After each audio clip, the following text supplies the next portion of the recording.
పేదవాడి కన్నీరు తుడిచిన నాడే నిజమైన అభివృద్ధి అని మహాత్మా గాంధీ మాటలను ఆశయాలను స్ఫూర్తిగా తీసుకొని మా ఈ 2 ఏళ్ల పాలన 10 ఏళ్ల విధ్వంసాన్ని సరిదిద్దే పునాది ఈ బడ్జెట్. ఈ పునాదిపై ఒక సుందరమైన సుసంపన్నమైన ప్రశాంతమైన తెలంగాణ రాష్ట్రాన్ని నిర్మించే బ్లూ ప్రింట్ ఇది. ప్రతిపక్షాలు కేవలం విమర్శలకే పరిమితం కాకుండా రాష్ట్ర అభివృద్ధికి నిర్మాణాత్మక సలహాలు సూచనలు ఇవ్వాలని, అభివృద్ధిలో భాగస్వాములు కావాలని కోరుకుంటున్నాను.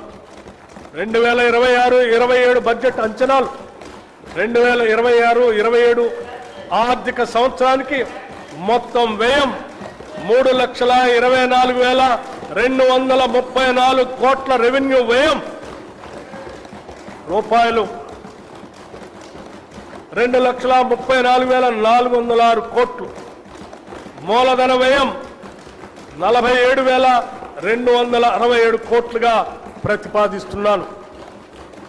తెలంగాణ ప్రజలపై విశ్వాసంతో, వారి భవిష్యత్తుకు భరోసా కల్పిస్తుందన్న నమ్మకంతో ప్రజల పక్షాన నిలబడి వారి స్వప్నాలను సాకారం చేసే ఈ 2026-27 ఆర్థిక సంవత్సరపు బడ్జెట్ను సదా ఆమోదం కోసం సమర్పిస్తున్నాను. జై హింద్, జై తెలంగాణ.